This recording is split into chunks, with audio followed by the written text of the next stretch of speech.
Sawah Lunto, sebuah kota kecil di pertengahan wilayah Provinsi Sumatera Barat, saat ini tengah berjuang mendapatkan pengakuan dunia melalui UNESCO sebagai kota tua yang banyak menyimpan sejarah, di antaranya pertambangan hingga ikut menggerakkan perekonomian wilayah sekitar di abad ke-19 hingga ke-20.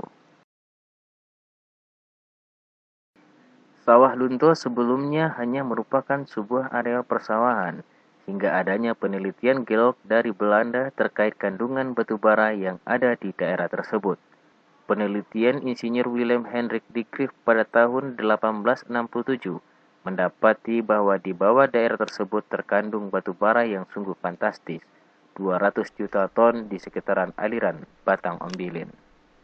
Hasil penelitian yang disampaikan ke pemerintahan Hindia Belanda yang berpusat di Batavia menjadi titik awal dimulainya rencana penambangan.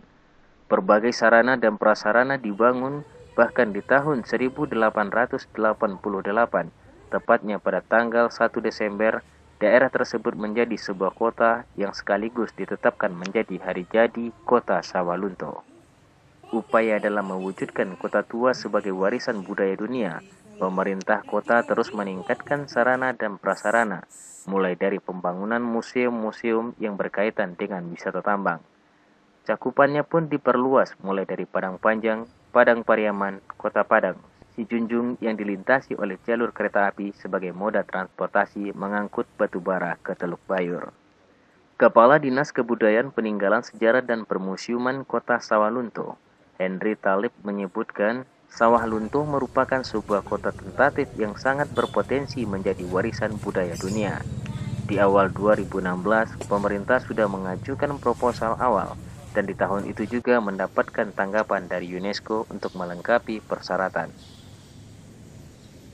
Tidak saja kekurangan administrasi yang sebelumnya sudah diberitahu, tapi akan kita tambah dengan manajemen plan bahwa warisan budaya dunia ini tidak cukup hanya kondisi kekinian dan masa lalu yang kita sampaikan, tetapi pihak UNESCO di samping itu mereka perlu melihat sejauh mana upaya kita lebih lanjut bila sebuah kota ditetapkan menjadi warisan budaya dunia.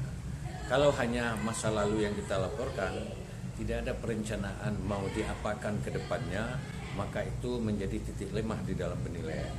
Sehingga di dalam fokus grup diskusi yang kita lakukan, maka di samping melengkapi administrasi yang kurang dari pemberitahuan sebelumnya, kita lengkapi sekaligus dengan manajemen plan. Mau kita apakan ke depan Sawalunto bila diakui sebagai warisan dunia. Henry Talib menambahkan 3 sentra dan moda ekonomi yang tumbuh dari ditemukannya batu bara di Sawalunto menjadi poin penting dalam pengajuan ke UNESCO, yakni batu bara ada di Sawalunto. Untuk membawanya perlu adanya transportasi, dan terakhir pembangunan pelabuhan Teluk Bayur yang digunakan untuk membawa batu bara ke luar negeri.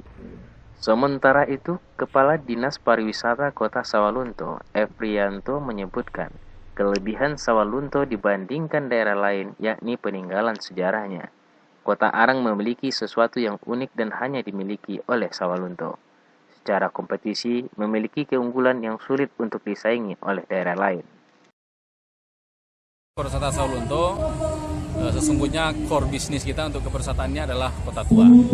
Karena inilah yang spesifik, yang unik, yang memang secara sejarah dimiliki oleh Sawalunto. Secara kompetisi pun sesungguhnya kota tua kan tidak mungkin tersaingi oleh daerah lain misalnya seperti itu. Kalau kita bikin wisata buatan itu semua daerah bisa dibikin. Nah, makanya core bisnis kita untuk pariwisata Sawalunto adalah tetap kota tua. Meski bertekad menjadi kota 1000 museum, pihak pariwisata tidak mengabaikan potensi alam dan wisata buatan lainnya sebagai pelengkap dari objek wisata tambang.